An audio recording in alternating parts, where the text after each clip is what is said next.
So, Berto, have you heard of the Fyre Festival, like the music festival in the Caribbean? Have you heard of it? I was there, baby. No, you weren't. What do you know about it? Oh, man. Well, so there was what I knew when it happened. I didn't know. I don't follow really like social media. Like I'm not on Instagram, stuff like that. So I didn't know about it ahead of time. But when the catastrophe happened, I remember the news stories coming out, and I was so confused. I was like, what is this? Why would someone travel all the way to some island and then like get stuck there? It was really confusing. And then months went by and I didn't really think about it again. And then the documentary came out and I watched both documentaries and read several online things about it. And I'm just flabbergasted and fascinated by the fiasco. Yeah, so we're going to talk about that in this episode. What do you say, Berto? Let's do it. This is the Psychology in Seattle podcast. I'm your host, Dr. Kirk Honda. I'm a therapist and a professor. And I could see myself being interested in a ticket to the Fyre Festival the way it was marketed. Who are you, Berto? My name is Humberto Castañeda, and there's no way in hell that would have paid like thousands of dollars just for the cabana. But anyways, I build furniture that has fake drawers in them. So as a synopsis, before we get into kind of going through the timeline of this, Fyre Festival, if you don't know, was a music festival like Coachella or it was kind of like a combination between, is it Coachella? Is that Coachella, Woodstock 99, and Burning Man. And also kind of like Ibiza. Yes. Because Ibiza is like, or Ibiza or whatever. Actually, I would say it's way closer to that. Right, exactly. Yeah. It's like a week-long thing, a destination place that is hard to get to, and you have to be super rich to get there, and blah, blah, blah. And by the way, like you asked me, like, would you have, not only would I not, because now I have the benefit of hindsight. No. All throughout like the last 20 years, so many times, friends of mine have gone to all those things. They've gone to Coachella and the whatever, all those festivals, and they've gone to Ibiza. Actually, they went to Ibiza, and when they came back, they had gone to Ibiza. And they've gone to Burning Man and Burning People and all these kinds of crazy things. And I got to tell you, I never once had FOMO or a desire to go in it. Why? Because it's not for me. Like, I hate camping. I hate like complicated travel arrangements and shit where I gotta be like beholden to some schedule and I also hate crowds. Like, I hate crowds. Why would I want to be in a big crowd? That's funny. It sounds horrible. In my old age, I'm getting more in that direction. I mean, I was joking that it would have appealed to me. There's no way I would have done it. I'm so, like Burning Man, for example. I've been invited to Burning Man for the past 20 years. And, Same, yeah. And yeah, I could imagine myself maybe going one day because I've heard just so many awesome things about it. But yeah, the downsides are overwhelming to me. I'm not a good camper. You and I would never go camping willingly. We'd never be like, dude, let's go camping. Yeah, there's plenty of people in the Northwest. There was actually a point in my life where I actually had to come out of the closet and say that I'm just not a camper. And among my friends and everyone in Seattle, that's verboten. It's like, I don't know, saying you're a Satanist when you live in Vatican City or something. And so true. So for me, it's not. Oh my gosh. It's not super appealing. But in my older age, I'm finding that I like bigger music festivals like Bumbershoot or the Amazon festival that they actually decided not to do anymore. Upstream, the one that was downtown. Like if I have to go downtown and be there for a few hours, I could probably do that. But you don't. But I don't. You don't go to Bumbershoot. I don't. You don't go to Upstream. And people are like, "Oh, you missed this," and I'm like, "Oh, that sounds amazing." Yeah, but to me, I'm finding I like it because it's you buy one ticket and you get to go to all these different things. And anyway, the point is that Fyre Festival was in the Caribbean. It was supposed to be on a small island, and there were supposed to be beautiful beaches, and they were going to have bands like Blink-182, Pablo Escobar's island, Major Lazer, and they had all these, in the marketing materials, they had all these beautiful models on the beaches, and there were yachts and these villas and all this stuff. And the tickets were very expensive, and you're supposed to be flying down there in a private jet and everything. and Or all a private avioneta, like a little like a charter plane. By the way, I only knew Blink 182 and Migos out of that whole list. Yeah. Well, you Am haven't I heard just of out of it? You haven't heard of, yeah. I'm out of it. Well, that and I don't know. Yeah, we're either out of it or some of the acts weren't that big. Okay. Because if your biggest acts were Blink 182 and Major Lazer, and Migos, I've never heard of Major Lazer. Those aren't like that's not like mass. That's not like Right. I don't know who are the big names. Tiesto or something. Or Chainsmokers, are they still big? So a lot of people bought tickets. From the minute the guests arrived, everyone started realizing that the entire thing was in shambles. Everything fell apart. Immediately, within hours, people were trying to get off the island. This was supposed to be like a week-long festival, or at least a weekend. 2 weekends. Yeah. And within minutes, people were like, get us out of here. And it was this big media shitstorm. But let's go into the history. What do you say? Yeah, let's do it. So originally, Fyre... let's go back. So Billy McFarland is the founder of Fyre Festival. Oh, Billy. And before he created Fyre and the Fyre Festival, he created a credit card. Do you remember this? I didn't know about it until all this came out. I had never heard. Did you hear about that credit card back in the day? No, we wouldn't have because it was East Coast, right? It was New York City. Or New York. It was just New York. New York City, yeah. So Metallico or Magnes. Magnes, yeah. Magnes. So this guy, Billy McFarland in New York City, he's young, probably like 22, 23 years old. And he's an entrepreneur and wants to do something like that. And he creates this exclusive credit card, which on its face, when I was watching the documentary, I'm like, who's going to fall for that bullshit? Like, oh, I know a lot of people that would have fallen for that. Right. bullshit. Well, we'll get into that later because you and I know a lot of people like this. Yeah. Well, at least in this kind of, that would have run in the similar circles. In the exact circles. Yeah. Like you and I are adjacent to this world in such a way that I think was, as I was watching this, I was like, oh my God, I'm reminded of that clique of people we knew, you know? And so Billy McFarland starts this credit called Magnes. It's an exclusive credit card. They offer deals. There's like a clubhouse in New York City that's only available to people who have this credit card. It has a $250 fee, and it's just a regular Visa, but it has a $250 annual fee. I mean, Patrick Bateman would have been the first one with one. Yeah. Yeah. And it gets you into events, and Ja Rule started getting involved in this as well. And I totally get this because at first when I'm watching this in documentary, I'm like, who would get this? But I've done similar things. Like I was a big Yelper back in the day. Yeah. In terms of, I was involved with the Yelp community. So Yelp, right. And I think they still do, if you were an elite member of Yelp, meaning you were kind of a verified, you had to go through this verification process, you could attend exclusive Yelp events. Right. And they would rent out a club or a restaurant or something, and you'd get free drinks, free food, free swag. Everything, Sweet. Everything was free, and it was fun. And you'd feel special. You felt special. Yeah. Even though it was like, not that big of a deal, but it felt great. In fact, I still have a lunch pail, a Yelp lunch pail. Oh, wow. And actually, I don't know do you remember the red armband that I would wear when I would play music? Yeah.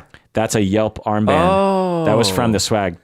That's funny. Just a little side note on that. I play electric guitar so badly and so hardly. Oh no! That my wrist hits the strings and the bridge really hard. That I would bleed because I would playing 1 or 2 hours and just banging my hand against my electric guitar. I'd eventually start to bleed, and blood would go everywhere. And so, oh my God! So I started wearing this armband.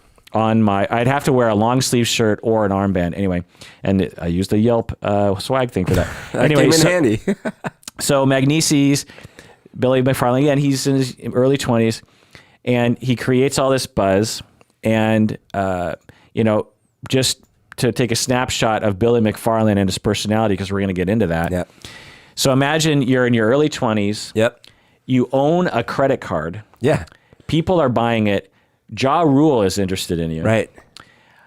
Which is funny because Ja Rule was probably popular before he was born. Do you know what I mean?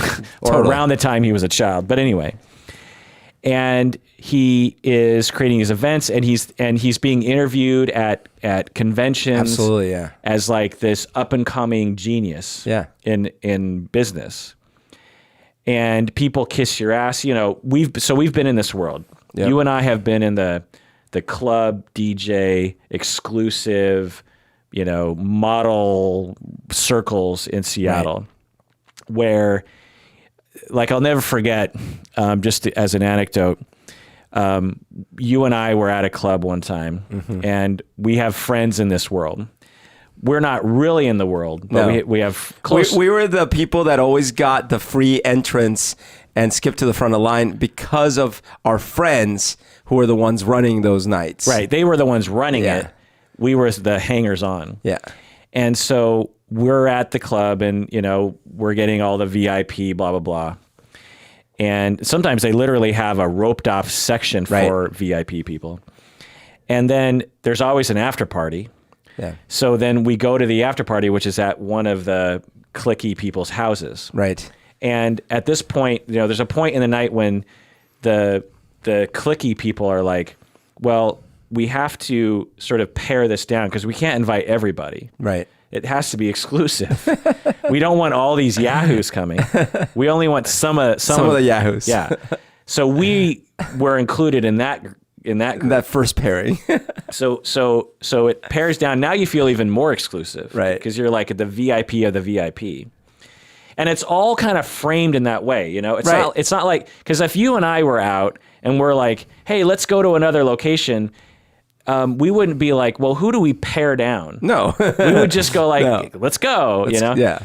But there's this kind of obsession with trying to VIP-ness. Yeah, it's this constant, because the thing about clubs is that successful clubs have a VIP air to them. Yeah.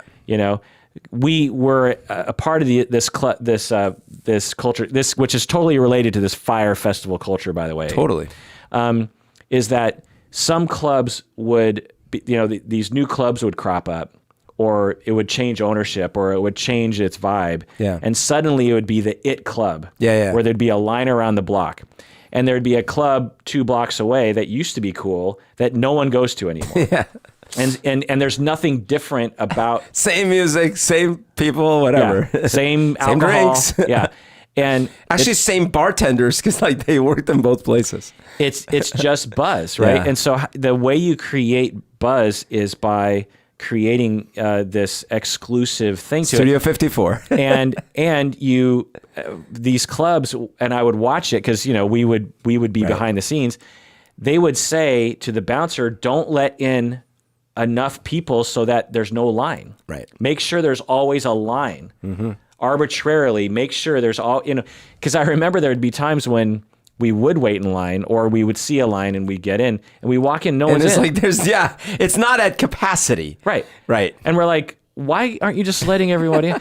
So we go to the second party. So now we're in the VIP of the VIP. Oh, and by the way, I totally underappreciated what we were allowed to do, because since I didn't really care about the acts, because it was usually like electronic DJs whom I barely even knew. For me, it was like my friend invited me to come out on the town. So I'd be, if I was available, I'd be like, oh, that sounds cool. And I guess I didn't at the time really put together, ooh, I'm getting to cut in line in front of, it was neat because I didn't have to wait in line.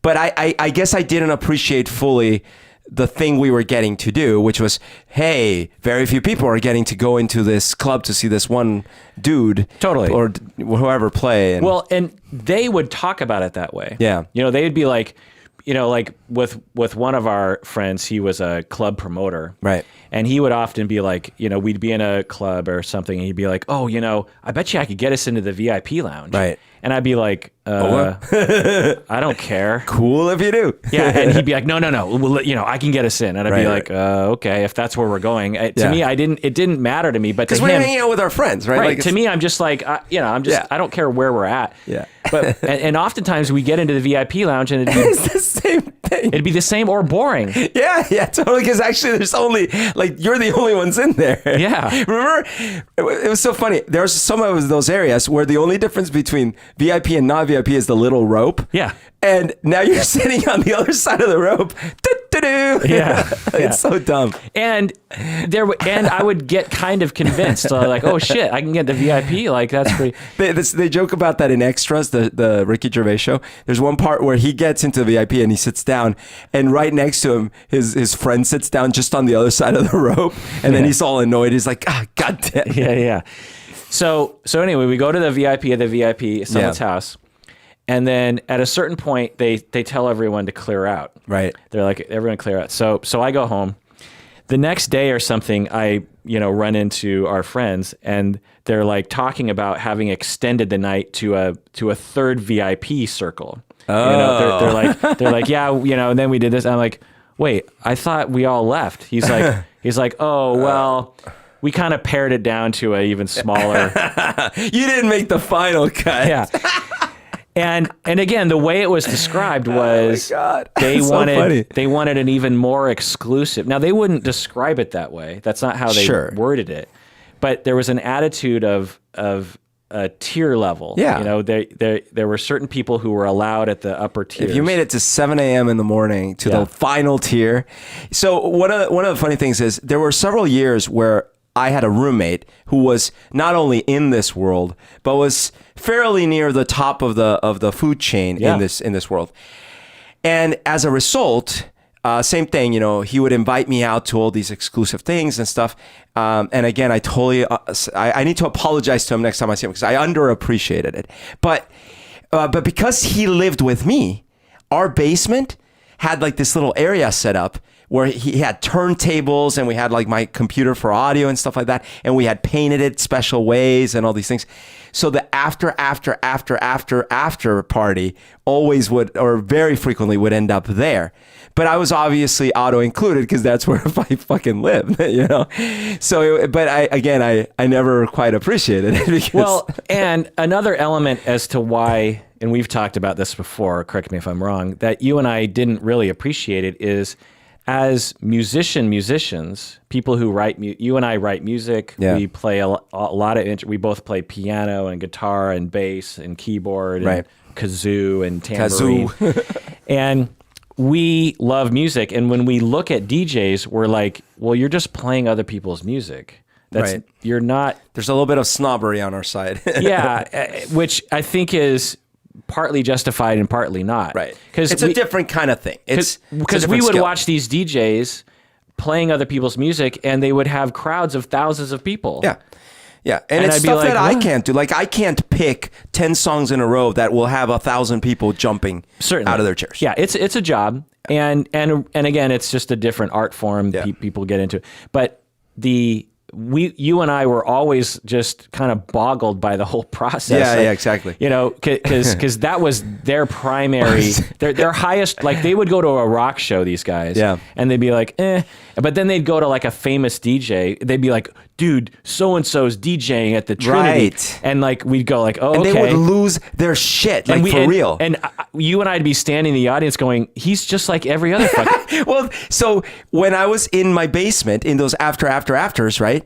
My friend would be DJing, and all of a sudden he'd drop in the next thing, and several of the people there would be like, oh my God, that's sick. And they would like look at me and like, can you believe it? And I'd be like, yeah. And I would have no clue why that one was sick, but the previous one wasn't sick. Yeah. So anyway, the Fyre Festival, as I'm watching the documentaries and the interviews and the people and the vibe, I'm thinking it's all those kinds of people. Right. It's the exact group of people. Although ironically, they booked bands. Right. Well, maybe that's why we didn't recognize the other ones. Yeah. Because there was definitely a lot of ounce music once they got there. You know what I mean? Yeah. But anyway, so. Did you call it ounce?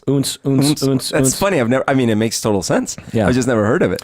So Billy McFarland starts this credit card, and he creates this exclusive world that appeals to a particular group of people, not us, but a particular kind of exclusive-minded group of people. The kind of people that are on the verge of tears when they almost don't get their credit card. Yeah. Like, what's his face? Yep. Patrick Bateman. And so creates all this buzz. He's making all this money. But soon people start actually yelping about this card. Right. There's public reviews, right, and also actual Yelp reviews, and all of this buzz starts to fall apart because it's not good. because people are like, one, these deals aren't very good. The deals we were promised aren't very good. The clubhouse isn't very good. The benefits are being sold to us in such a way that it's not delivering. Yeah. Like at that point in his quote unquote career, it wasn't yet like out and out just freaking fraud, but it certainly wasn't on the up and up. It wasn't like what you see is what you get. Well, so this is the crossroads where we see who he really is. Yeah. A non-narcissistic, non-psychopathic person. Because my hypothesis, given his full story here, is that he fits the profile of a con artist. Did you see the Hulu one, by the way? No. They interview him, and they show interviews. I'll talk about it in a bit, but it's so skipping forward in terms of our talk here is that he has this quality where he likes to trick people out of their money. And I've seen this before. There's a certain quality of person. It's essentially psychopathy. Now, it's low-grade psychopathy because he's not like Charles Manson. He's not a sadistic psychopath. He's not trying to kill people. He doesn't like to cut up animals or anything. He gets off. He's almost obsessed, you could say, with trying to trick people out of their money. Yep. And now, but with this first credit card, we don't know that yet. No. Because he's young. Maybe he made a mistake. He bit off more than he could chew. We don't really know. A non-narcissistic, non-psychopathic person. I'm not diagnosing him, by the way. I'm just pointing out, like, the data we have available to us on the internet lends itself to this hypothesis, but there's no way for me to know unless I actually talk to him. But to demonstrate the condition as to what we can see on the internet. So another person who wasn't on these spectrums would say, okay, I've learned from my mistake. The next time I try to launch something, I won't stretch myself so thin and blah, blah, blah. Yeah. I'll try to make sure that I deliver. Right. Which is possible. People do that all the time. Amazon.com. Learn from your mistakes. It's Microsoft, totally great. Yeah. Google.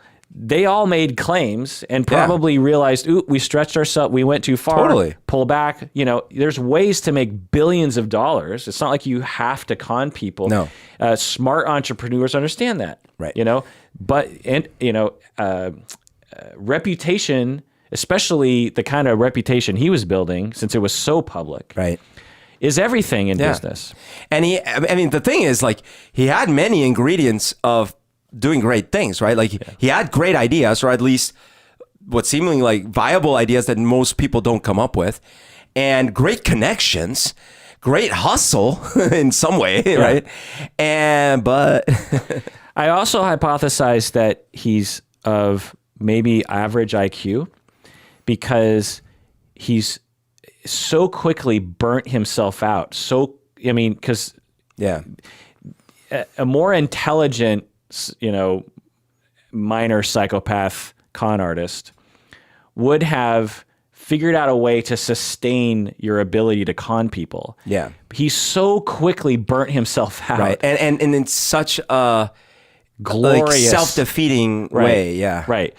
Like, because, once the Fyre Festival happens, you're just like, my God, what a bunch of dumb choices. Right. Like, just totally. So dumb. And then what followed, it was even totally. So then he has to shut down the credit card, and soon after that, in 2016, 2015, he starts the Fyre Festival. Yeah. So first he started the Fyre App. The Fyre App, right. Which, by the way, when I heard it described, I'm like, hey, that sounds like a good idea. Me too. Right?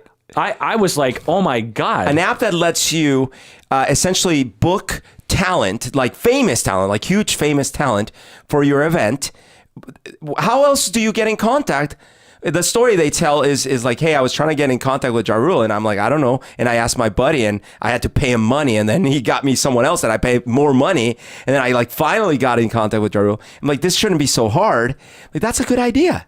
Right. Sounds like a good idea. Not only famous talent, but unfamous talent. So if you're a singer and you can sing, Elton John songs, or you're Ja Rule and you can charge $100,000 for a appearance or something, they called it the Uber for hiring talent, which I was like, my God, sounds great. It's a great idea. And I wish that it existed. Yeah. But anyway, so they started that app, and it, was beginning. It never really took off, but it was getting going. And then they wanted to start the Fyre Festival, which would be a music festival. So it's interesting. Do you know why they went from the Uber of talent, which is a great idea, and actually has pretty low risk because you just have They don't have to defraud anyone for that. Right. You just have to invest in the infrastructure and the tech people and the marketing. It's low risk in terms of like losing your shirt. I mean, you definitely could, but it's low risk. And plus, it's a good idea. It probably would have worked on some level, especially if you took, 5% of every fee, Right. How did they go from that to a music festival? Well, so for one thing, even before the music festival came about, he was already lying his ass off because they were lying about who was they. I don't know who they is, but at least he was lying about who was already signed on to be part of the app, like celebrities and things like that. They were lying about how much money they had raised. They were lying about who the investors were, all these kinds of things. Right? So let me highlight that again in terms of like our conceptualization of a psychopathic con artist. And psychopathic meaning that he lacks empathy, he gets off somewhat on criminal activity and harming other people, doesn't mind lying to people, doesn't feel the same guilt or remorse about. And risk doesn't affect them. And dangerous behavior. And again, of average IQ, because if it's so easy to double check whether or not the person you have claimed is on your app. If you're like, Jay-Z has signed up on Fyre App, all you have to do is look at the app and find out if that's true. Or tweet Jay-Z, and Jay-Z's like, no. Like, that's a dumb choice. Yeah. That's what I'm saying. Like, he must not be very bright. And so because that's happening, I think that plus, the idea itself of like, how do we promote this? I think a little light bulb went inside his head, which was, I need to make a lot of money very quickly so if I have this, big shows, they can generate tons of money, right? And I think that plus Ja Rule being like, yeah, dude, we could do this in an island and all these things, like that created a little snowball. Right. But it was really meant to be like on the surface, it was like, a promotion for our app effort. But I think inside his head, he was like, I need a lot of money and I need it fast. And it's so, again, of average intelligence, because the notion that you're going to be able to create a huge music festival involving thousands of people in like, 8 months? On a small island in the middle of the Caribbean. I mean, it's hard enough to create a music festival in a city. Right. Let alone in the middle of the Caribbean. And not ever having done it. Not even having done like a little one. Right. No one in his organization had done this before. Not even, like you said, a little one. Yeah. So, I mean, they'd done events for that credit card, like maybe at a club or something. But anyway. But not a festival. Right. So, but you could see a young, average intelligence person with Ja Rule's endorsement being like, yeah, we could pull this off. We'll sell tickets and we'll hire the vendors. It'll work out. Totally. So they start this Fyre Festival, and it's supposed to take place in the spring of 2017, reportedly at Pablo Escobar's private island, which it ended up getting moved around to a bunch of islands. And I don't know if they covered this in the Netflix. I can't remember which one it was, but it's incredible to go to your point about like, how dumb are you? How are you able to get this much money from people and have these great ideas and yet be so dumb at the same time? Because they have an agreement with the whoever the owners are of that Pablo Escobar island that potentially they're interested in this thing. So they're working out the deal terms, but they say whatever you do, you cannot use Pablo Escobar at all. You cannot mention that because we're trying to change this island from being that, all these things. In the ad, big bold letters, Pablo Escobar's island. Immediately, what do? They're like, they pull out. Right. Like, how dumb are you? Right. Yeah, just dumb. Yeah, that's like not a good move, right? You were told explicitly. Right. And it's on the internet. Yeah. And of course the owners or the people interested in it are going to check out your website. Of course. Yeah. It's just so dumb.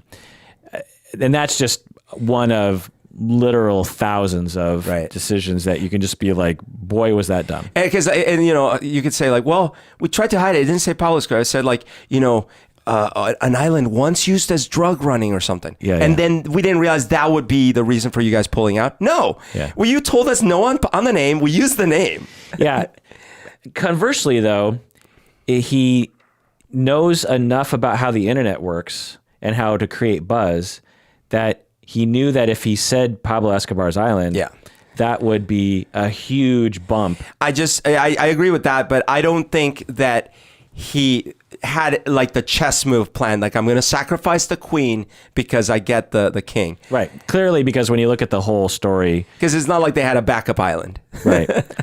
And when you look at all the little decisions he made, it's just like, wow. It was like just as a, for instance, this is skipping forward in the story, but he purposely made this event a social media event in that the marketing was social media, but also he wanted the guests to be very interested influencers in social media.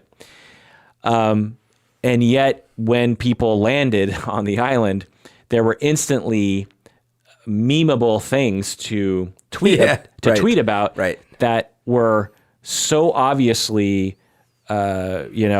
made the event look horrible. Right. You know what I mean? Well, because they would have they should have obviously known that given the incredible publicity they set up for the thing and that they were bringing a whole bunch of people who make their life out of publishing. And all the people who are attracted to it, just the regular guests are of the sort that know how to use and probably have a relative amount of followers. Also, talk about like everyone who paid for this thing had to be very wealthy. Right. Talk about pissing off a whole bunch of very wealthy people that can have lawyers ready. Yeah. Yeah. So again, going back to Billy's personality, is it narcissism? Hard to say. Seems like it. Is it psychopathic con artist syndrome? Hard to say. Seems like it. Is it average IQ? Hard to say. Or is it some kind of complex? There's a lot of other complexes that can lead to this that I wouldn't conceptualize as the previous ones. There are some people who just have a desperate need for attention and for acceptance. Sure.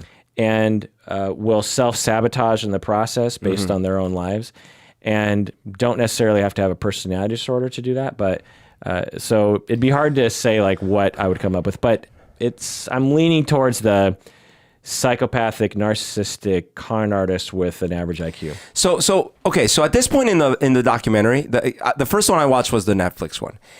Before I watched the documentary, I knew very little. I knew that this had happened. I knew that it had been a disaster. I didn't really know much more than that. So, but at this point in the documentary, when they start showing the planning for the island and stuff like that, I was still thinking in my mind how tragic this was. I was feeling bad for Billy. I'm like, man, it seems like he had a great idea and like must have made a series of wrong turns. But then something started happening because they were showing a ton of footage of them, right? Because, by the way, the documentary was partly put together by the Jerry agency that was the marketing team. So they, of course, had a lot of footage, right?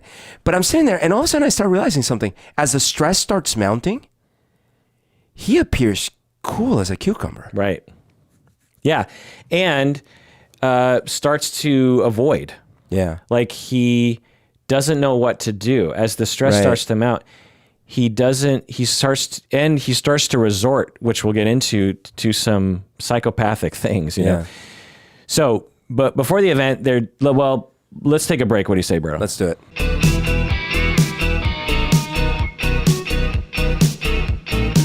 So, Berto, if we created a festival to entice patrons to come, how would we do that? Well, first of all, it'd be called a Le Meteor. Everything I create is going to be Le something. Okay. And it's like the meteor. Okay. And it's going to be... You're going to have Le Music at the... Le Music, yeah. And it's going to be hosted in the heart of the Congo. People will be... By Leroy Jenkins. Sure. People will be choppered in from the... they have to go to Africa somewhere, and then we'll chopper them in. Mm-hmm.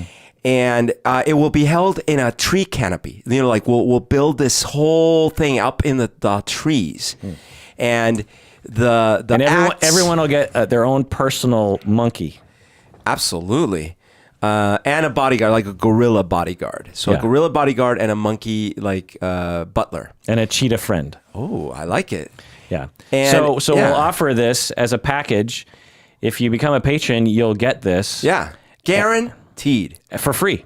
For free. Just sign up on patreon.com and you'll get the special Le Meteor Music Gorilla Festival. So the marketing for Fyre Festival was interesting. As I'm watching the documentary, I was both amazed at how well it was put together. Yeah. But also just completely creeped out by the techniques, because they hired all these models, right, and paid thousands of dollars, like maybe millions of dollars, just to hire like a few, I don't know, a dozen models, top models, yeah. And it's Billy, what's his face, Ja Rule, and Ja Rule, and like some other hoo-has, and these supermodels, yeah. And they're in the beach and they're on a yacht and they're around a campfire and they're drinking and they're dancing. And I'm just thinking it's, there's commercials and then there's this. Right. It's just so blatantly cheesy. I don't know the word for it. I don't know any other word other than creepy. Creepy is right, man, because it's it's promising something so blatantly impossible, right? Right. But pretending like it's not. It's come on, you've hired these famous models and you're appealing to a certain demographic. Yeah. The, kind of wealthy person that feels like, oh, I want to go be in that thing, right? Right. And by the way, remember those scenes where Ja Rule is trying to get one of the models in the water or something? She's like, no, I don't want to do that. Yeah, icky. And they even say, Billy says, no, you don't get it. We're trying to show the loser. I think I don't know if he uses the word loser, but it's the lonely guy that sees this, they could be here. So if you guys are coming out of the water for us, that's the fantasy. Right. So they're trying to appeal to that. Yeah, it's very blatant. Yeah. I mean, it's almost cynical marketing. You know, it's how do you see humans? But it worked, man. Right. The buzz, they had nothing to offer at this point. They don't really have a festival yet. They have some people kind of signed up.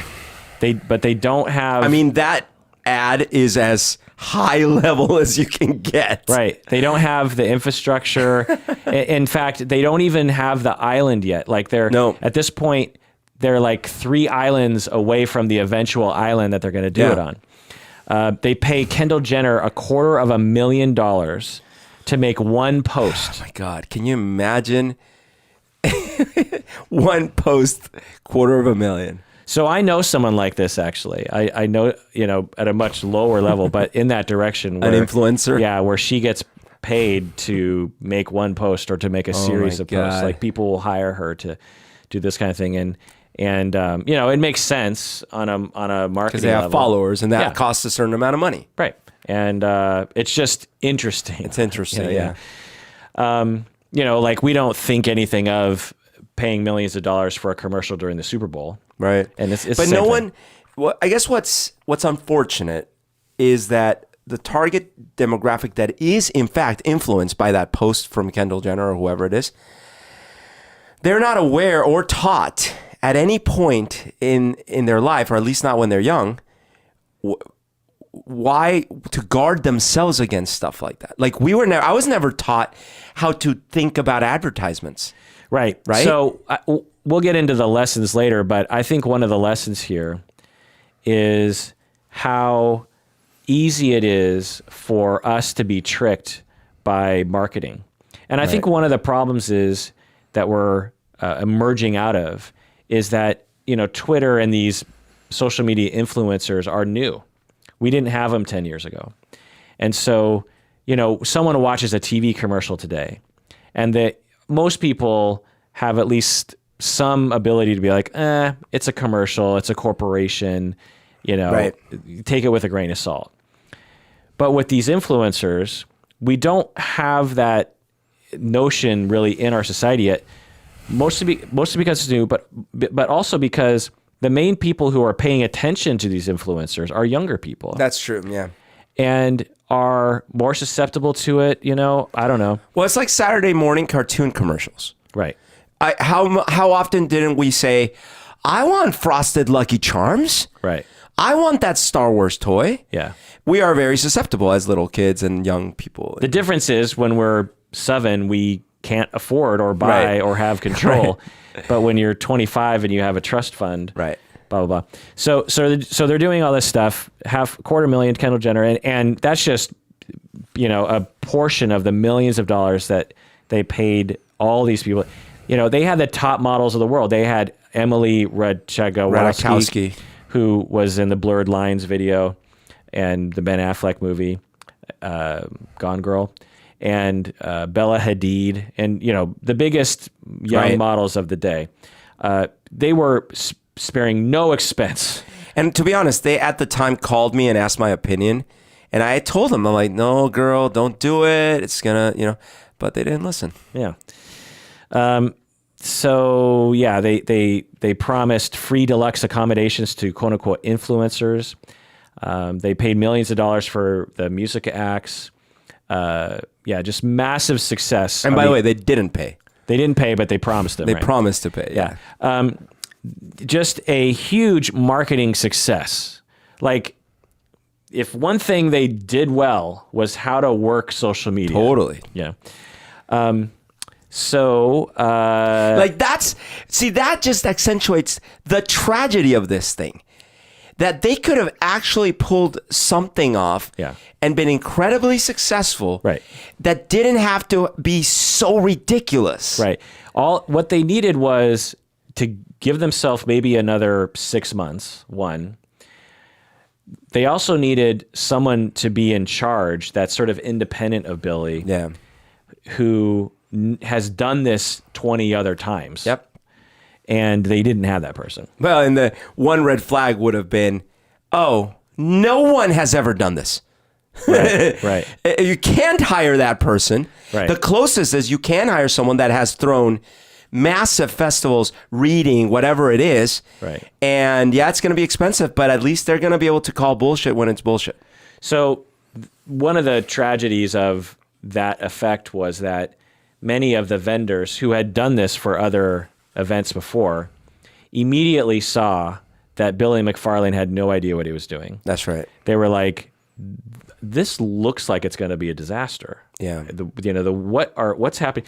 But they still got involved. But they were getting paid too. I know. And I honestly, when I watched that documentary, I didn't have a ton of sympathy for not all of them, but several of the ones that, and the reason is because they were saying what you're saying is like, man, I thought this didn't make sense, but then especially that one guy that was sort of like the older dude that he had worked with, man, I mean, his story was pretty sad, but at the same time, I'm like, you knew and you enabled him to pull this off. Yeah. To try to pull this off. One, I think because they're sort of rewriting history. I'm guessing if you would have asked them at the time, they would have thought like, well, it might work, but it might not.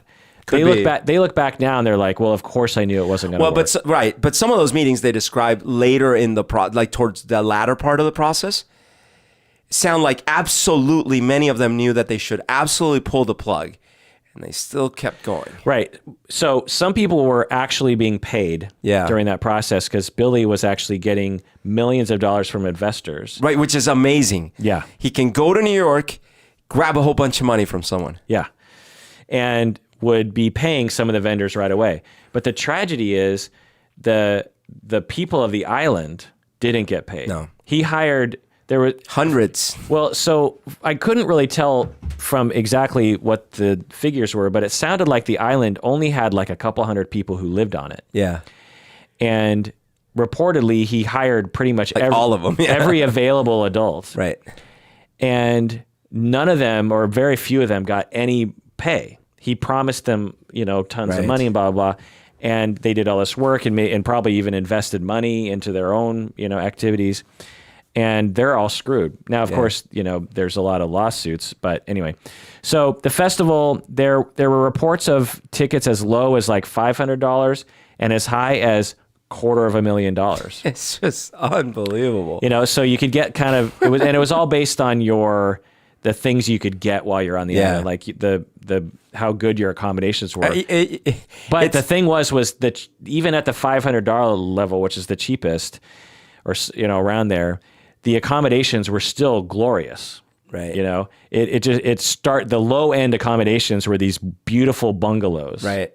And it just went up from there. Well, and to the conversation earlier about the after party exclusivity and the VIP, it had that effect of it. It's like, sure, go ahead, pay your little $500, or right.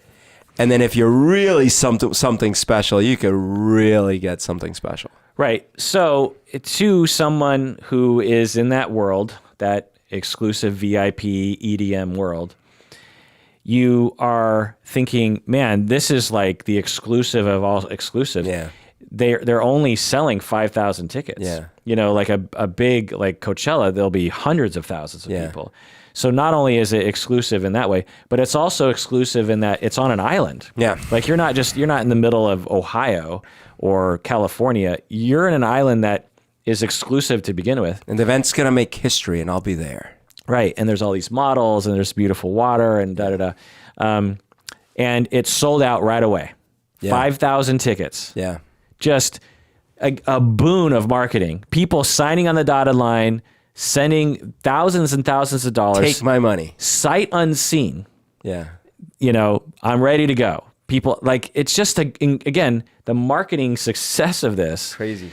Because, for example, the Upstream Festival in Seattle, they're trying to start kind of like a North by Northwest, or South by Southwest, sorry, like in Austin. Mm-hmm. And it would make sense that Seattle would have a South by Southwest. Why not call it North by Northwest? That's true. I mean, what the heck? And who do I need to talk to? And it's backed, I believe, by Amazon. So you have this backing of all this money. What's it called? Upstream? Upstream. What the hell? And they had like a tech component. It's it was also like a CES in Vegas. Okay. And if for whatever reason it just didn't take off, and I just got an email today saying they're not going to do it again next year. I know why. Why? It wasn't called North by Northwest. Yeah. And so it's it's just hard to do these kinds of things. There are legitimate organizations that have legitimate marketing and legitimate blah blah blah, and can't get enough people to come. These guys come along and sell out the situation. Right. Right. It's like this is like it makes everyone else feel stupid and left out. And so when you look at the people, they look like their average age is like 23 or something. Yeah. And all white kids. And I'm just like, or mostly anyway. And I'm thinking, how in the hell are these kids affording this? I mean, I know there are a lot of rich kids in the United States. Right. But that many rich kids? Yeah. It's an interesting phenomenon because when I grew up, when I was in my 20s, I couldn't afford to go to concerts. Right. 20, 30. And we're talking about like $80 concerts. $20 tickets. $20 concert. Yeah. I'd be like, I can't afford that. A $5 cover charge to get into I'd be like, oh, I guess I'm not going. Or I would sneak in the back door to avoid it. And to me, it's very weird. I have a local observation. So Bumbershoot. Bumbershoot is our local music, arts, comedy festival that's held right underneath the Space Needle at Seattle Center. And, you know, you'll have, I love it. They have, you know, like Blondie played and I was sad I missed that, by the way. Yeah. Blondie, I was sad about. They would also have like young EDM people and they have stand-up comics and they have art and they have like hula hooping and juggling and how to do a sculpting. Like they had like really? Yeah. And they had like video shorts and By the way, cheerleaders doing pyramids. And, we're talking about Seattle, by the way. So, hey, we've given justice to our Psychology in Seattle name. That's true. Oh, by the way, I don't.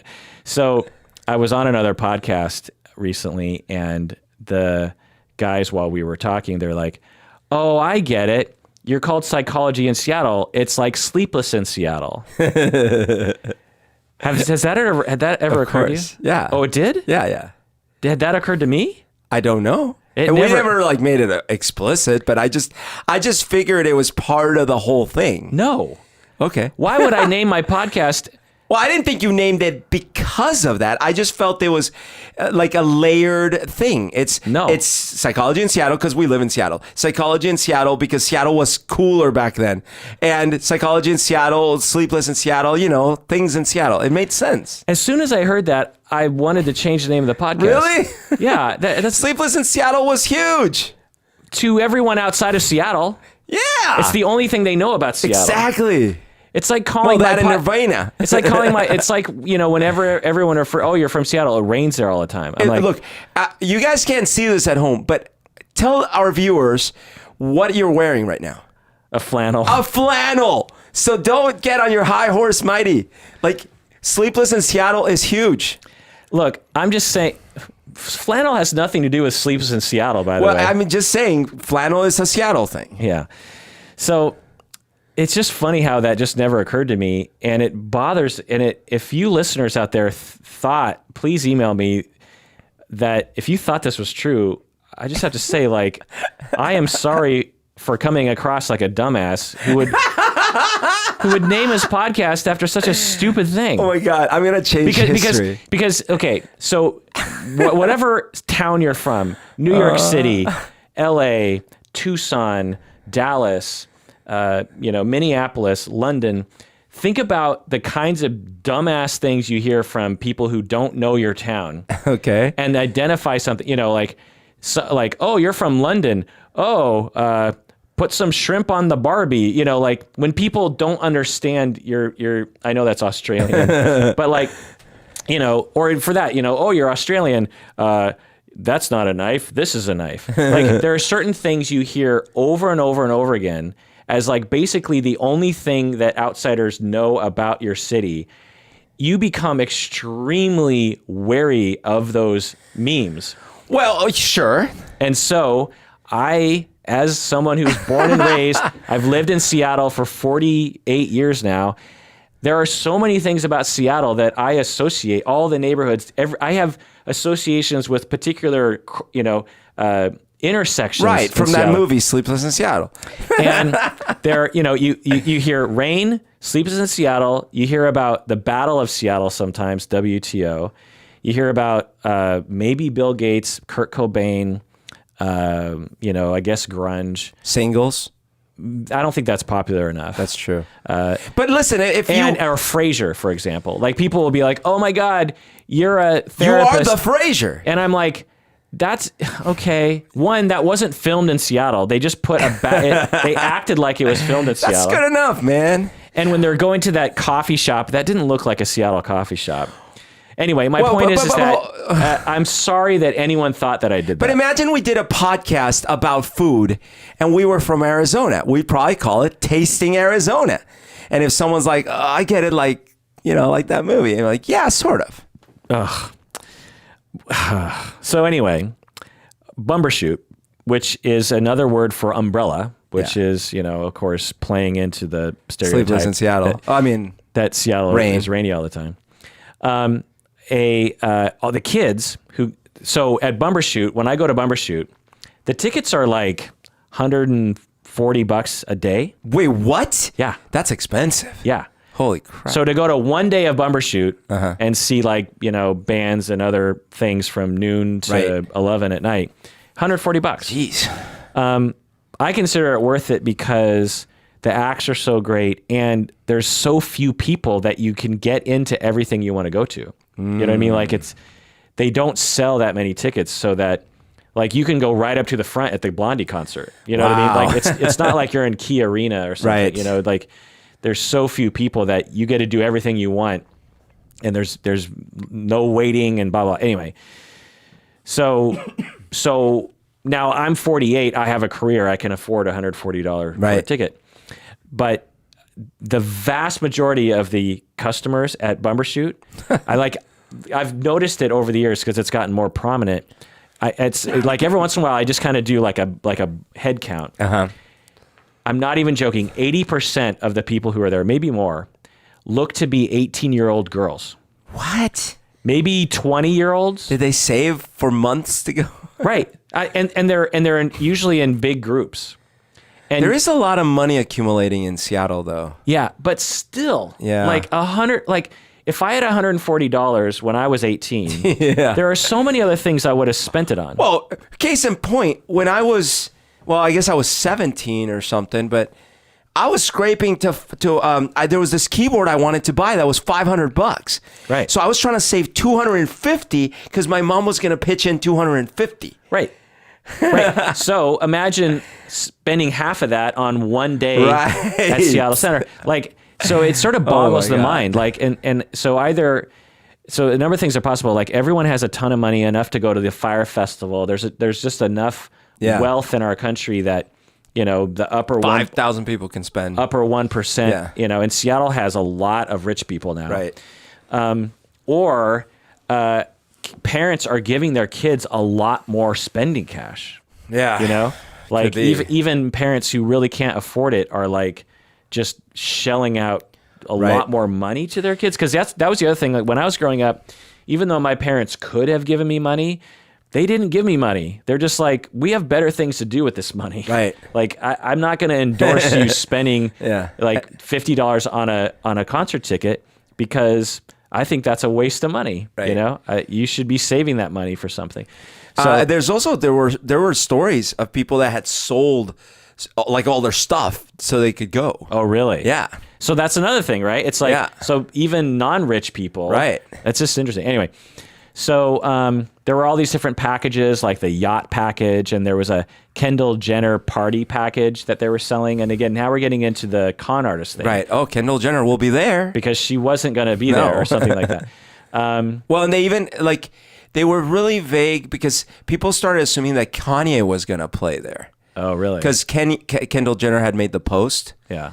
And, they never were clear about that, or at least at first they weren't, So there were all these other kinds of con artist things that Billy was doing, like when they finally did decide which island they were going to do. It's called Exuma Island. And they took an aerial photo of it and photoshopped it to make it look like it was a deserted island. Yeah. Because there's a town on that island. I'm not even sure they took a photo or just used the Sandals resort photo. Yeah, they took a photo. Yeah. And then they photoshopped out like 90% of the island. Yeah, they made it look like it was like its own little thing. Right. So again, dumb. Because once people arrive, they're going to go, wait. Right. And it's not, and plus go to Google Earth. Right. You'll see there's a discrepancy. Or go to the resort website, you'll see a discrepancy. It's just a dumb choice. So that was one thing that really puzzled me. That lawyer, I don't know what his role was. There was that guy they interviewed who was apparently a super powerful lawyer or something that had a lot of connections with the artists and all these things. And he was the one that started the Facebook group trying to denounce the Fyre Festival. Mm. Which, by the way, that guy, talk about someone who's connected. I want that guy on my team, But, and seemed really smart. But here's the thing. He starts this thing, puts a whole bunch of evidence, and it didn't seem to make a dent. Right. Right. No one listened or cared. Right. So this is, we'll get into this a little bit later, is evidence of a mass delusion. Yeah. Which we'll get into as well. They don't have any festival insurance. Oh my God. which is a dumb choice. Yeah. There was, as you said, talk about pulling the plug as the problems were mounting, but Billy said no, as you said. Yeah. He's just like, no, we're forging ahead. Yeah. So either he's extremely good at denial, so that's another complex that he could suffer from, that it's not narcissism or psychopathic con artist syndrome. It's that maybe he was so abused growing up that there's certain parts of his brain when something doesn't compute that he just turns off that part of his awareness. Yeah. Because some people are like that. Could be. Like there's many scenes, like we're getting a little ahead, but like the scene where he's standing up on the table giving instructions. There's the scenes later where they show him coming out of the courtroom, all these things where I'm thinking, again, quote unquote, more average person or something would just be under so much stress. Yeah. I mean, to me, if I was in that situation, I would pay the last little bit of money I had for a plane to like Jamaica, and I would never be seen again. And I'd grow my hair long and get a big tan, and I would like change my name to King Lion or Dude, let's do that. That sounds amazing. And I would just be like, this is my life now. What if we podcast it from Jamaica? I think about that sometimes. I mean, not Jamaica, but let's because we can podcast from anywhere. For you Patreons out there, like, listen, and go recruit 10 of your friends and stuff. Like, listen, you can make this a reality. We could be podcasting from. Do you care where we podcast from? Just because it's called Psychology in Jamaica? Hey, buy the Kendall Jenner package on Patreon. And even better, you may not have heard of this, but there's a new movie coming out. It's Tom Hanks and Meg Ryan. It's called Awake in Jamaica, and it's going to be all around our podcast, and they're going to be coming on the show. It's great. It'll be raining all the time. There'll be lots of flannel. Kurt Cobain will be there. So this is what you're referring to earlier. So there's this older gentleman, a gay gentleman, that was his associate in business. His name's Andy. And at some point, one of the vendors is like, look, unless you give me money, I'm not going to, I hear bad things about your event. I can't supply you with this supply because I don't see money. Yeah. I need to be paid first because I'm worried I'm going to get screwed in this transaction. Yeah. And so Billy, in his psychopathic con artist vein here, goes to his friend and associate, Andy, and says, look, dude, everything's going to fall apart if we don't get these supplies. So I need you to go to the supplier and I need you to suck his dick. Yeah. And convince him to give us the supplies. Right. Which, I mean, just think about that. Yeah. Prostitution. You're asking your friend and colleague to become a sex worker. And again, you're not telling anyone to not say anything. Right. You don't have any recourse if the guy turns around and tweets that you just asked him to do talks that. about it on a documentary. Right. This is dumb choices. And then he almost did it. And the guy prepares, he's like, man, if it all comes down to me, I guess I have to do it. And at the last minute, he goes over, to the guy, and the guy's like, don't worry about it. I'll give you, it was water. So the supplier, I think it was the customs guy, wasn't it? No. Well, it's the customs guy to release the water. Yeah, something like that. Yeah. But here's the thing. That's the guy, Andy, that I didn't actually end up having so much sympathy for because I felt like, look, I'm not saying he wasn't extremely manipulated by Billy and like, God, what a position to put a friend in. But he knew, and he could have backed out, and he didn't. Yeah. I mean, he could have, again, I think this is where the mass delusion comes in, which we'll get into there.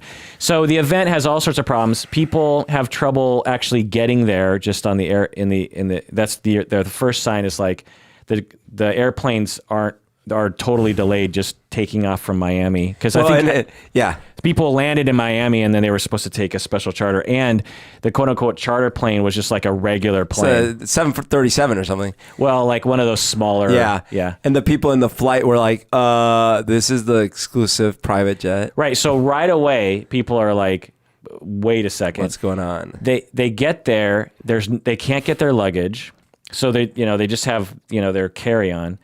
They get on a bus, this janky bus that takes them through like the bad part of town. It's like a school bus. Yeah. and they're expecting this beautiful model-ridden, oasis, Jungle paradise, and it's just this crappy island in the Caribbean, a normal island. Yeah. They immediately see their accommodations, and they're these really janky-looking tents. Not just, they are FEMA tents. Right, they're literal FEMA tents. Yeah. There's no food.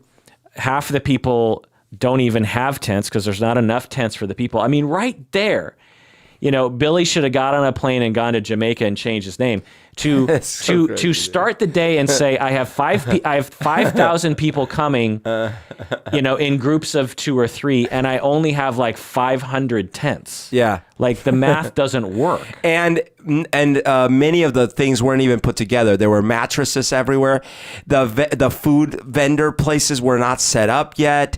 Like just complete chaos. Yeah.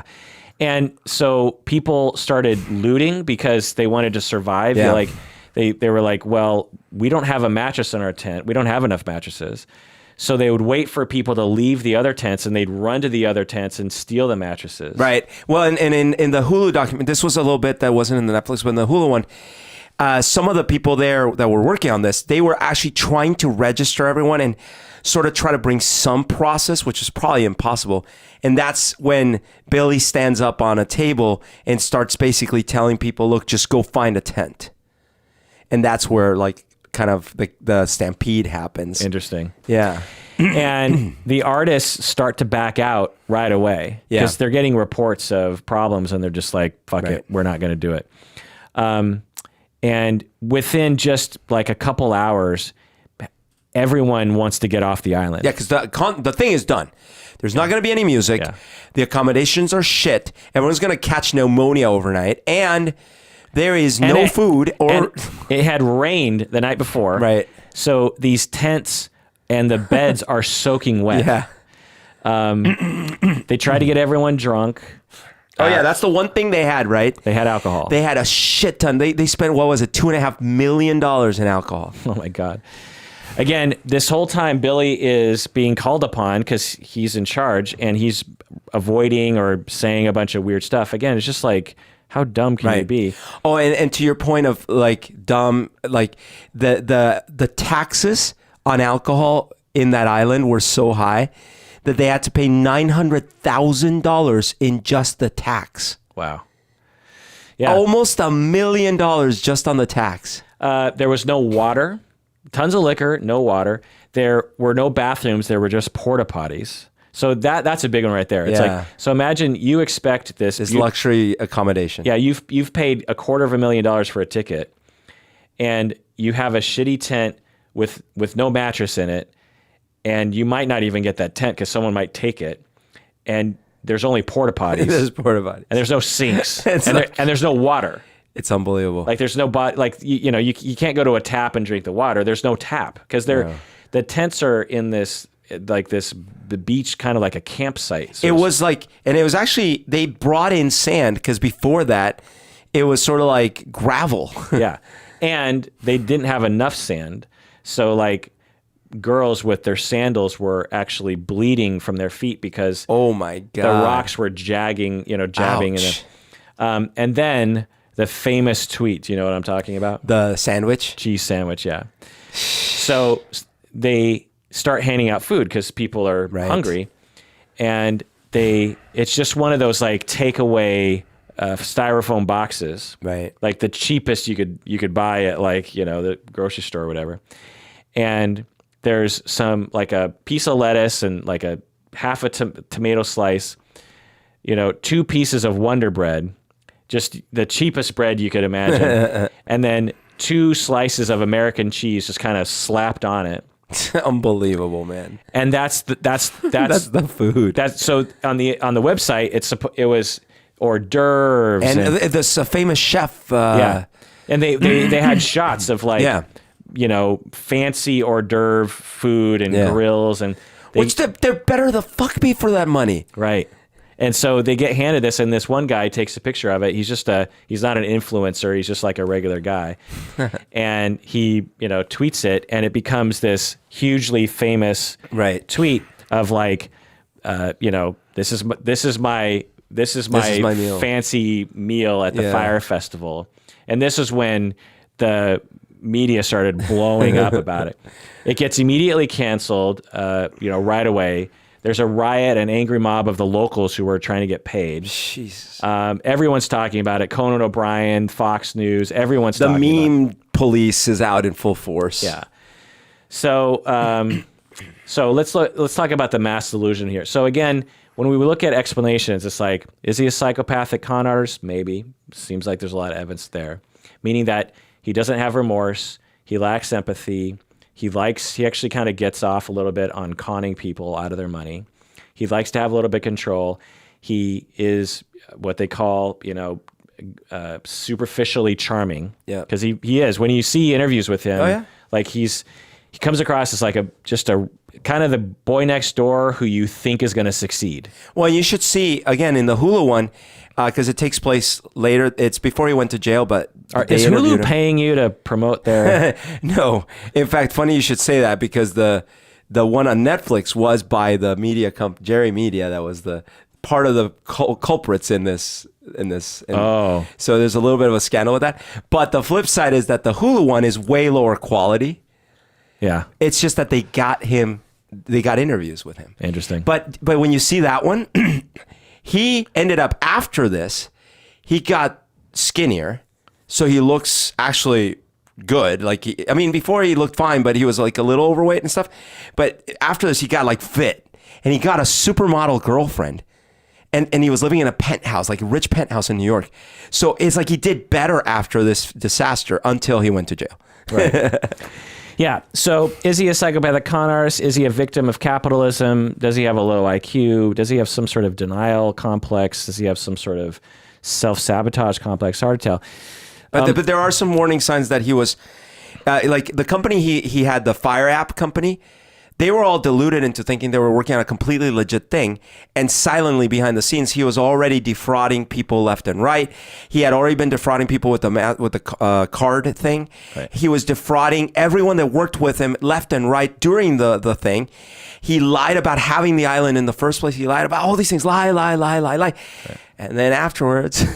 Right. So a psychopathic con artist, one, is prone to lying, and two, doesn't mind lying. Right. Most of us who aren't psychopathic con artists have a really hard time lying, Yeah. One, because we don't want to, and two, because we realize that there's going to be a problem down the road when people realize we're lying, Whereas a psychopathic con artist doesn't really mind that. And again, want to point out, he massively shot himself in the foot multiple times through this entire process. People associate being a psychopath with some sort of like wonderful thing, like, ooh, psychopaths, they always know what's happening. This is a wonderful example of how psychopathy is not something anyone would want. It's a dysfunction. It's a dysfunction, and you will burn out fast. Most people who suffer from higher levels of psychopathy end up in prison, like Billy McFarland. So one thing it reminded me of, in the extreme, granted, because, this wasn't about murder, but that I won't name the name, but the guy recently who went to prison, I think life in prison, because he strangled his wife and two daughters. Yeah. Okay. Horrific story.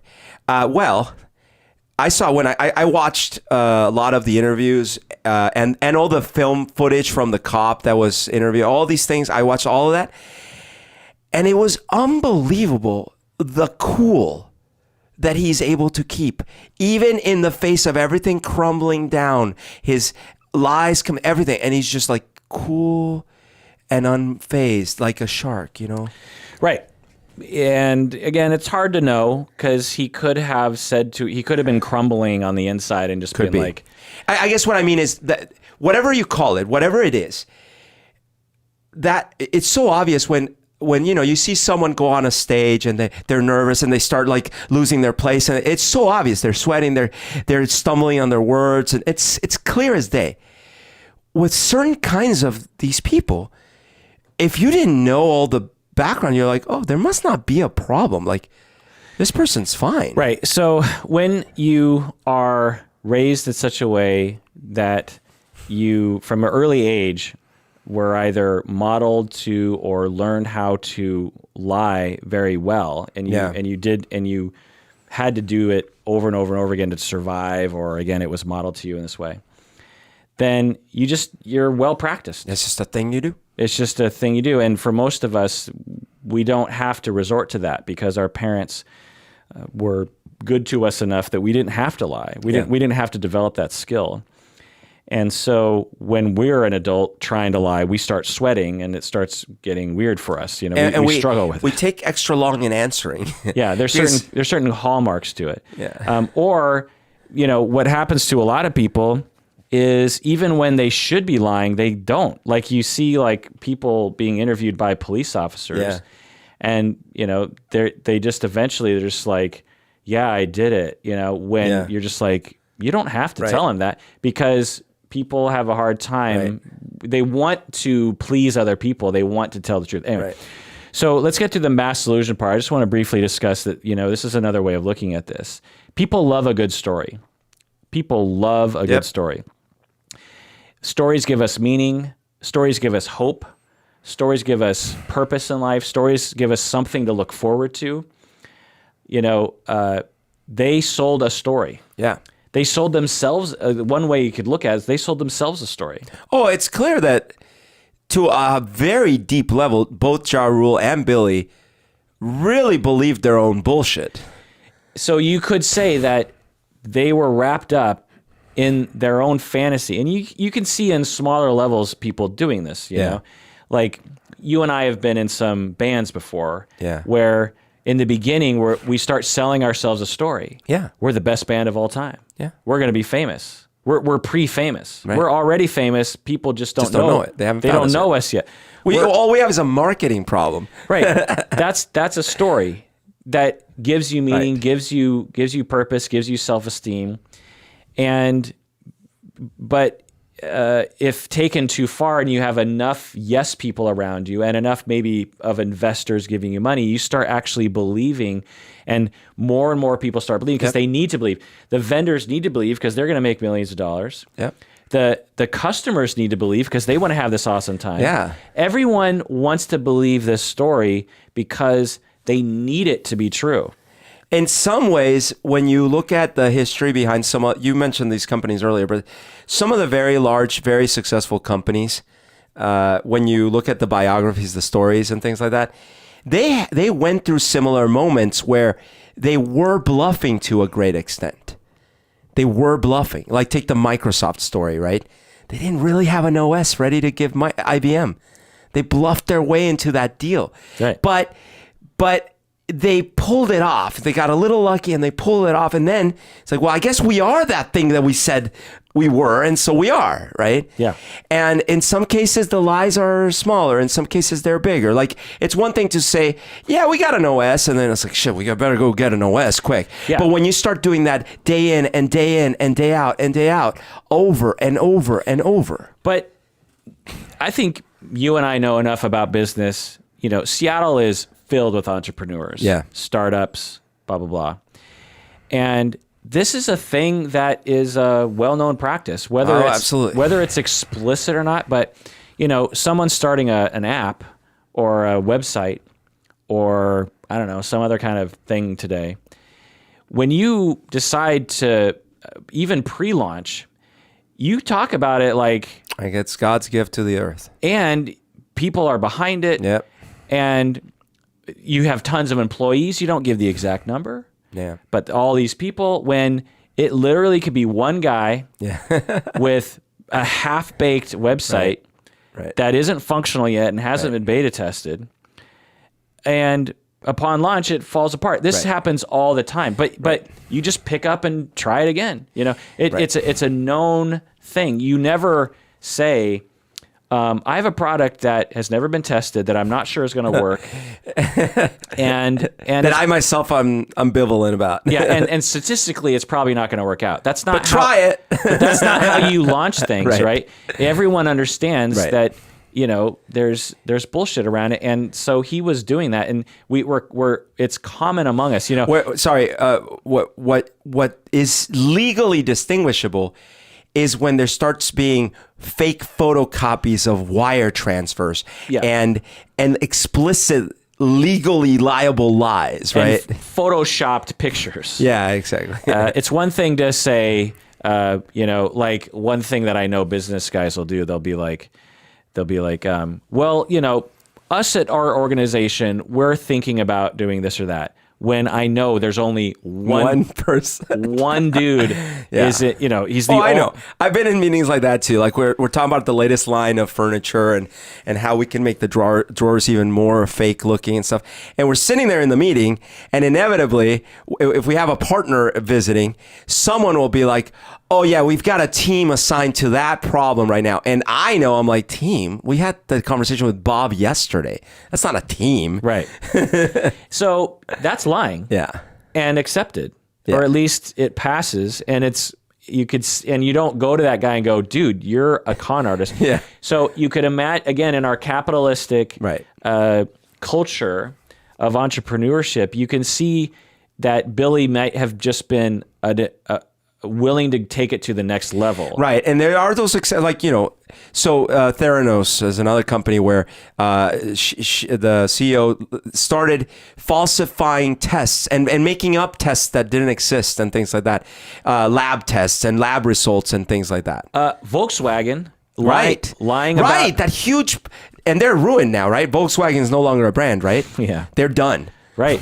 So, So I'm not excusing these things, but I think we're both saying, sadly, the reality is that some part of this behavior is way more prevalent than not. Yeah. And they can't all be psychopathic con artists.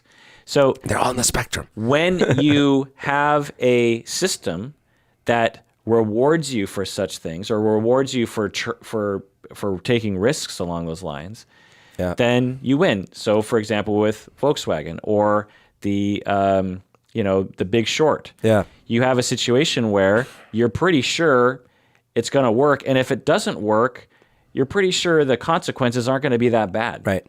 So, I'll roll the dice. Like, I think I've talked about this before. I don't know, but there was a time many years ago where I took a short break, a couple of years break from my cabinetry work, and I started a startup with a couple of kids, really. I say kids because they were just out of college. And they, especially the leader, this kid really blew me away initially. I was like, wow, he's a deep thinker. Him and I would have these deep conversations about topics that we both cared about. And I thought, wow, like this kid's got it together, and he's going to be the next big thing. And extremely organized. Extremely organized. So very charismatic, good looking kid, presented himself with suits, very nicely drove a BMW, he looked the part, right? Yeah. And to be honest, like when we would talk, he was smart. Like we had smart conversations. I was like, wow. But so we started this venture together. And at first, I was really believing this could go somewhere. A good furniture man. Good, yeah. And then all of a sudden, several things started happening. First of all, he needed a place to stay. And I offered that he could rent out my place. Now that on itself, startups do this all the time. They move in together, all these kinds of things. So I thought that's fine. Silicon Valley. Yeah, Silicon Valley. But because he was living with me, I started noticing a lot of odd things. Like, the day would start, I would go down and I'd get on the computer to start mapping out the furniture designs and stuff, and working hard all day long on this thing. And I'd look over, and he's working out, like doing exercises. He's doing all sorts of fitness. He bought like the P90X thing. He was doing P90X, and like, oh, that's pretty cool. Then he'd get on emails and send emails, and then he'd talk to people on the phone. I'm like, okay, what are we doing here? And we started having arguments about like, what's going on, man? Where's the work? And he was saying like, no, I'm working. I'm trying to get investors. I'm like, and I didn't get it. Eventually, we parted ways because I sort of had enough. I'm like, I feel like I'm doing all the work here. I don't know what's happening, So we parted ways. This kid goes on to get investor money to start another company, gets super cheap rent in this office space from someone that already had another company that he basically charmed into giving him this deal. Gets all these investors to give him money and without building anything yet. And I'm sitting there listening to this because we did follow up and had lunches every now and then. And I'm like, how are you doing this? Because I used to be with him when he would talk, and all you do is spin these yarns that were 80% BS. Right. So it's possible that he came up with some brilliant business idea and organization, and that's how he found the success that he found. Or it's also possible that he is on the spectrum of psychopathic con artist and is... I have an answer. What is it? It was definitely B. Choice B. Yeah. Now, and actually, just like Billy, he actually had great ideas. It's not that he didn't have great ideas. Execution, not so much. Yeah. But what he was absolutely great at was getting money from people. Like, unbelievable. Right. And the way you do that is by potentially not having much of empathy or remorse about spinning a yarn that people want to hear, and not caring about the consequences if you don't actually deliver. And I want to be clear that in this case, I neither ever saw nor have any reason to believe that there was any nefarious or illegal behavior. So it's not like Billy in that regard. Totally. I just mean that he could walk up to someone with money and say the right combination of things that would get him money. And you were kind of one of his victims. Yes, and I was also jealous, sort of puzzled about, like, what is this capability that I lack? Yeah. I don't feel capable of walking up to someone and bluffing my way into them giving me money. Right. So the difference between you and him is that you, one, aren't that obsessed with this. Like, you don't, like, if you really wanted to put your mind to learning the skills to do what he does, you could learn those skills, but you don't care because you have other things you want to do. Yeah. People who have psychopathy, they lack a self. They don't really know what they want. They just are replacing their personality and their desires with this distraction of manipulating other people, because it feels like it is valuable, use of their time. But deep down, they have needs and wants, but they don't have access to them. Similar to borderline, histrionic, and narcissistic, is that they're not really in connection with their true needs, because no one has a true need to manipulate other people, really. Sure. We have true needs like for attachment, for love, for safety, for security, for entertainment, for, I don't know, meaning in life. But when you aren't connected to those things in your life, you end up adopting other things to kind of distract or pass time. And for the antisocial psychopathic person, they will attach themselves to manipulating other people, because, someone like Billy, it's like, who seems totally driven by this behavior. It's like, what meaning do you get out of that? Like, how do you sleep at night with all the things you've done? But the thing is that he's not really in people like this are not really in connection with like a core self of like goal directed, this is who I am, these are my principles, this is my mission statement, this is what I want. There's not a cohesion to it. And that's why when you see psychopaths, and I don't know if Billy has I don't know if I would label him as psychopathic if I met him, but he seems to exhibit that. I would, if he truly had a sense of self, he would be like, okay, I'm really good at selling things to people. I'm really good at marketing, but what's my overall goal here? What do I want to get out of it? Well, I don't want to go to prison. Right. I want people to like me. Right. I got to balance it out with that. And I want to live after this, meaning I want to survive the potential fall. Right. I want to overall life here. And if I do this and that, like I'm going to go to prison or I'm going to have to run to Jamaica. That doesn't. So that's the key there. So anyway.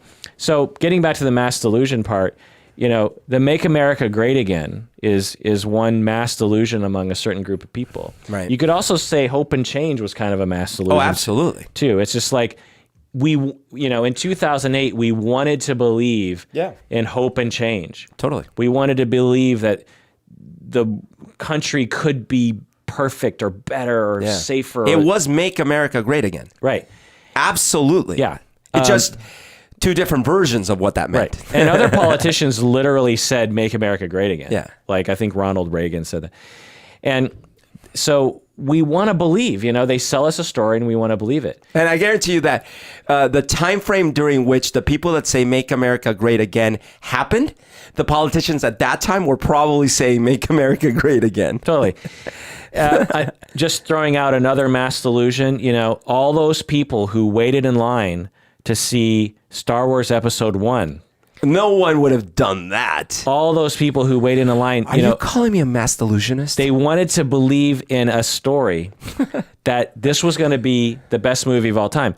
They went to the movie and the mass delusion carried over for a while. No. They walked out of the movie and they were saying, oh my God, Star Wars Episode 1 is the best movie of all time. I was running a social experiment, dude. Don't group me into this. So the power of the delusion. Totally, because, man. Totally. Because we grew up with Episode 4, 5, and 6, and Episode 1 came out, 15, 20 years later or something.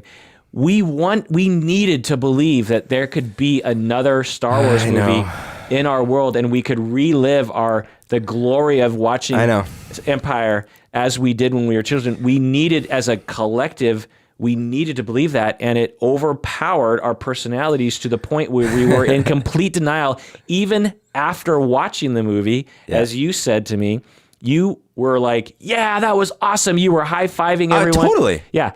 Even against all data, against all reality. As if I had gone to Fyre, and on my way back after spending a night in jail almost, I'm like, wasn't that amazing, you guys? Right. So I just want to point that out, that the Fyre Festival, when you look at it in the documentaries, you're like, what a bunch of dumb shits.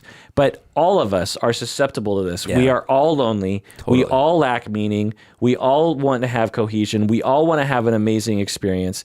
And when we're sold something, it taps into our deepest needs to have this be true, that we will deny all data that gets in the way of us having that story upheld. Yeah.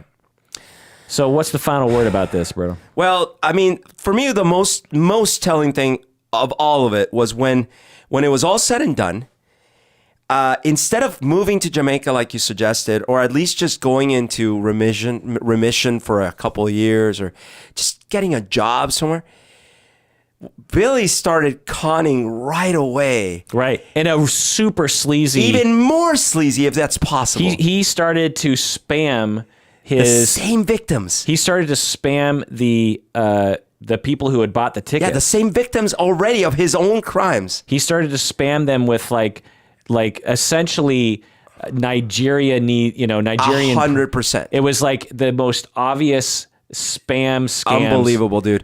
And then it was like VIP access to like Jay-Z. Things that were really not available at all. And that could be like, to your point earlier, checked immediately. And again, to your point earlier, the unbelievable stupidity of it was that it was an immediate violation of his parole. Yeah. And he was out on bail is what it was. Yeah, he was on bail. And it was so obvious that it was happening, and he wasn't really trying to hide it. Like, he was doing it with another guy in full view of other people. Right. There were people around him as he's doing it. Yeah. So it made me feel really sad for his girlfriend.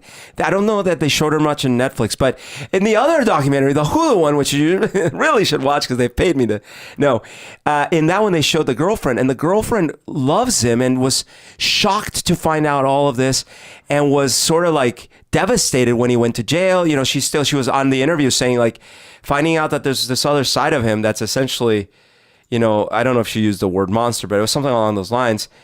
But it's still Billy. Like, I still love him. Like, he can be so sweet, so kind, so, all these things. Yeah. And it was like, wow, that's sad. Well, so that's another thing about it, is that you can be a psychopathic con artist and still be a loving person. Ted Bundy was reputedly very nice to... to go to that extreme.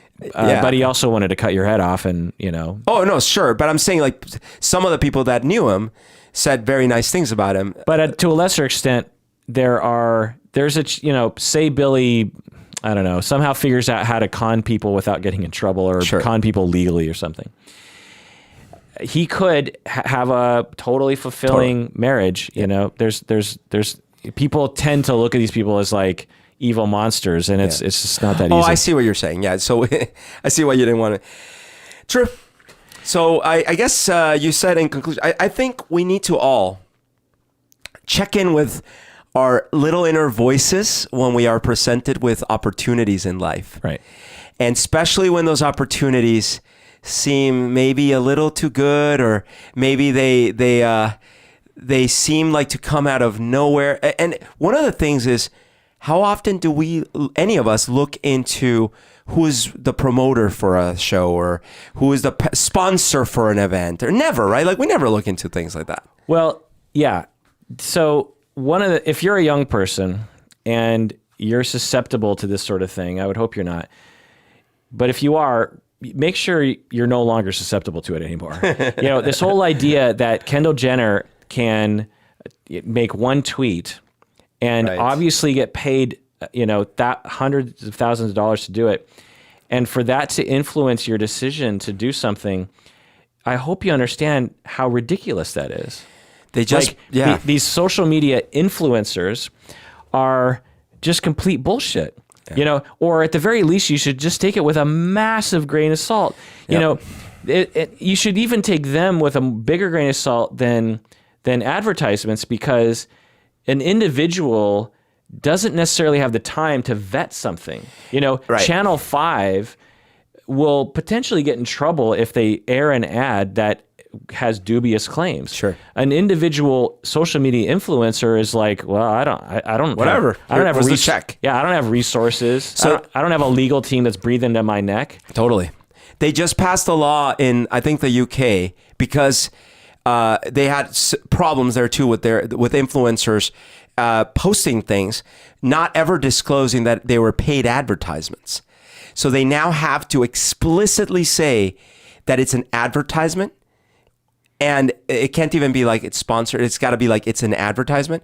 And the violations include jail time and like years, like up to years. Yeah.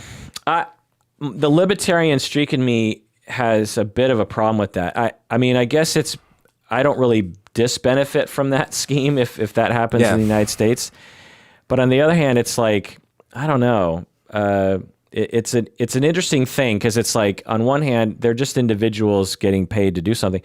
On the other hand, they're basically a corporation that should be liable for what they endorse, you know? Yeah. So I kind of get it, but I kind of don't. Anyway. Well, especially because their target audience is youth. Yeah, true. I mean... so you need some consumer protections out there. I mean, I guess they're not barred from doing it. They just have to disclose... They just have to say it's an advertisement. They just have to disclose, essentially, they got paid to do it, Yeah. So influencers are bullshit. Marketing is bullshit. Hype is bullshit. This is why we need the flannel to come back. Grunge hated all that shit, and we need a return. You know, I feel like, you know, when we, in the 90s, early 90s in Seattle anyway, we had a very alternative anti-corporation attitude about things. That's right. And I feel like we've flung so far away from that in 2019.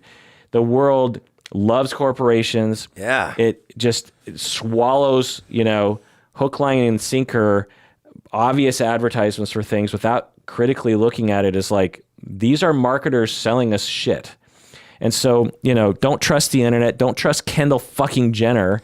Don't ever go to a festival the first year. Yeah.